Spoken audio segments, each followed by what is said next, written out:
Good evening, and welcome to my Gothic review of Dracula. It's been a long time coming. Anyone wondering my general overall thoughts and ratings of Dracula? I actually covered that in my August reading wrap-up here. Today, we're only going over whether or not Dracula is Gothic and what elements make it Gothic. Starting with number 1, the horror elements. Dracula is full of spooky, eerie vibes. We open up with a journal from Jonathan Harker, who is traveling to Transylvania to discuss some business acquisition with Count Dracula himself. This first part of the book preys on our fear of the unknown. Jonathan Harker isn't a superstitious man. He isn't afraid to be on this business trip. He's actually shown being very invested and involved in travel. But as he continues to spend time with the Count and to get to know the castle, more and more slightly odd or off things keep popping up, and he starts to get worried about his own safety and whether or not he's actually ever going to escape the castle. And these are just the spooks and the scares that you get before the team is aware of what Dracula is and what they have to do to defeat him. Once they actually start hunting the vampire in earnest, he goes after Mina, takes away her bodily autonomy, transforms her into a servant of his, and we spend a large portion of the novel with her fighting Dracula's will, trying to change this master-servant relationship so she gets the jump on him. And of course, the team is put under the gun trying to destroy Dracula because now that he has Mina under her thrall, she is eventually going to turn into a vampire and go to his call, which none of the menfolk want. So all of these elements create a great sense of tension, eeriness, spooky, fear. There's some great body horror elements, some great fear of the unknown, fear of death things, all of the scares and tense moments you could possibly want in a Gothic novel. Element number 2. Character is king. We really get to know all of the characters here in Dracula. It is a super long novel, and it's told in journal entries and letters, so we get a lot of both their writing styles, their inner dialogue, their outer interactions, everyone's responses to things as they find out at different times about different parts of this whole Dracula issue. You feel like you've met and know all these characters, you're really rooting for them, and overall it feels more like you're reading about the adventures of a close acquaintance or friend than it does some kind of stranger or fictional being. Number 3. More poetic prose. I can't speak specifically to time period accurate literature. Here in the modern day, the prose of Dracula seemed quite poetic and stylized. Probably even within its time period, it was something unique and special, as Dracula is part of that romantic movement, and a movement that's more interested in diving into the inner workings and feelings of characters than reflecting the reality of nature around them. The way that it's set up, told through journal entries and through letter correspondence,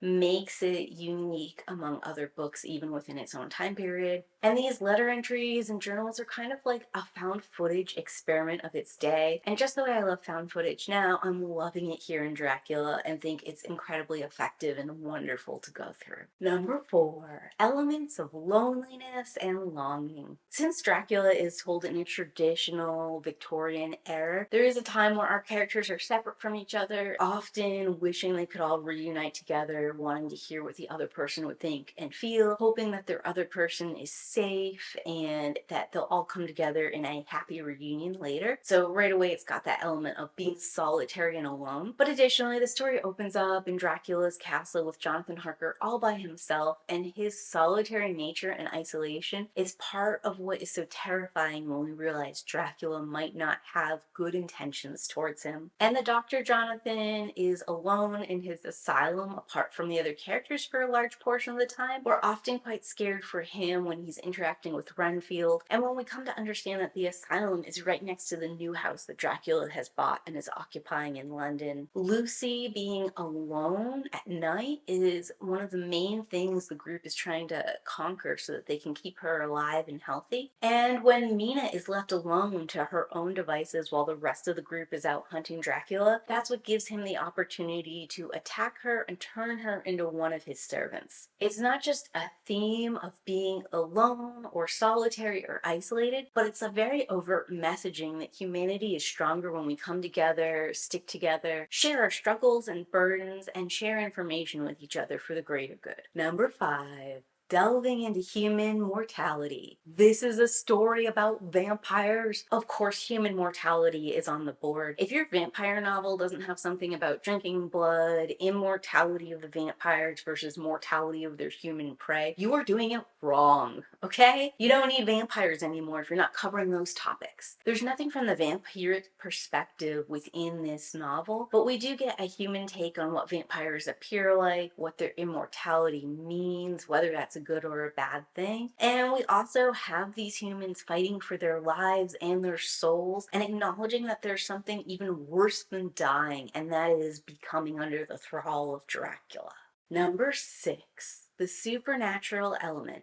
Again, a story with vampires, and vampires don't exist. So obviously the supernatural element is present. Dracula specifically starts off this tradition of tension between what is supernatural versus what is scientific. When our group is fighting Dracula, they do use several traditional folkloric methods and religious emblems like crucifixes, the communion wafer. None of this is scientific, it's all like magical, supernatural, God and Jesus-y kind of stuff. But the group also does try to explore the vampire and vampirism from a scientific sort of perspective. When Dr. John is doing all his journalings in the mental asylum, discovering Renfield and discussing his mental illness and what he desires and what his goals are, all of that is very analytical and for the time period as far as their mental health science went, and it kind of breaks down the mentality of someone who might want to become a vampire as well as maybe the vampire themselves. The group also researches Dracula's historic past and what he's done previously to sort of try and predict what he will do in the future. As much as he is a supernatural being, he was also once a man, and they need to know the drive and motivation of that man and what kind of skills he possesses if they plan to actually trap him and succeed. Obviously, Dr. Van Helsing and Dr. John never really go into exactly what about the blood transforms people. There's some core component there, something they might be able to research or figure out if they had more technology and time. And they treat vampiric attacks the same way they would any other illness, prescribing different kinds of medications and methods to try and protect the patient or cure the patient of this vampiric plague on their home. And I do think it's sort of important to point out this tension here in Dracula as sort of like a founding place for this push between the supernatural and the scientific working hand in hand, because some modern readers might not realize that there is a lot of the logical scientific method here within this novel, just because our technology has advanced past this, and some of this feels like quaint and superstition-y and common knowledge instead of what it was at the time, which was like this logical, pro-science, pro-progress approach. Number 7, questioning a character's mental health and reality. The obvious example here is going to be the examination of Renfield, where we sort of dive into the mentality of what makes someone desire to be a vampire, or what a vampire might be thinking or deducing based off of this one mental patient. But there's a couple other components here that I think are worth addressing, and we'll see move forward in other Gothic works in the future. For example, both Lucy and Nina have experiences that they don't dare to share with the group because they think it might be in their head or that other people will consider them mad. Actually helps perpetuate